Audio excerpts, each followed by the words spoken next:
કઈ સંજોગોમાં કઈ રીતે લખ્યું હશે એટલે ઇન્દિવરજીનું ગીત છે તો જરૂર કરતા વધારે સુંદર દેખાઈ રહેલી પત્નીને જોઈને પાર્લરનો ખર્ચો વસૂલ થયો એમ વિચારીને હરખાઈને કવિએ કદાચ ઉત્સાહમાં આવીને ઉમળકાભેર કહી દીધું હશે કે ક્યાં ખૂબ લગતી હો, બડી સુંદર દેખતી હો. હવે બધા પતિઓને જીવનમાં એકાદ વાર તો આવી ભ્રમણા થાય જ પોતાની પત્ની માટે કે ક્યાં ખૂબ લગતી હો, બડી સુંદર દેખતી હો, પણ પછી પત્નીઓ પાછળ જ પડી જાય. ફિર સે કહો, કહેતે રહો, અચ્છા લગતા હૈ. પણ પછી લગ્નના 20 વર્ષ થાય એટલે પત્ની પણ રિયાલિસ્ટિક થઈ જાય. રોજ રોજ નથી પૂછતી કે હું કેવી લાગુ છું. નવી સાડી પહેરે કે નવો ડ્રેસ પહેરે ત્યારે જ પૂછે કે હું કેવી લાગુ છું. અને પતિ પણ બને એટલો રિયાલિસ્ટિક જવાબ આપે છે કે આ સાડીમાં તું સુંદર લાગે છે. તો ધારો કે પત્ની સુંદર ના લાગતી હોય અને પતિ સત્યવાદી હોય અને એની પત્ની પૂછે કે હું કેવી લાગુ છું, તો શું જવાબ આપવાનો?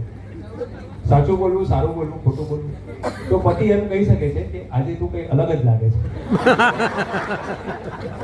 પણ તમે જોજો, પત્નીઓ પૂછશે લગ્નના 30 વર્ષ પછી પણ પૂછશે કે હું કેવી લાગુ છું, પણ પતિ કોઈ દિવસ પણ નહીં પૂછે કે હું કેવો લાગુ છું.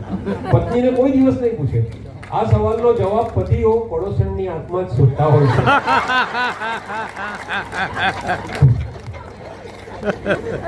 મુક્તરભાઈ, આ બધા મિત્રો ઇન્ટરવલમાં ખૂબ આવ્યા. તમે તો તમારું આ પરિધાન બદલવા ગયેલા, પણ મારું માથું ખાઈ ગયા બધા કે મુક્તારભાઈ પાસે આ ગવડાવો, પેલું ગવડાવો. તો એક ભાઈ હતા જેમણે ગુજરાતી ગીતની ફરમાઈશ કરેલી. કોણ હતા? મને જરાક કલ્પેશભાઈ નામ હતું એનું કદાચ. કલ્પેશભાઈ ને? હા.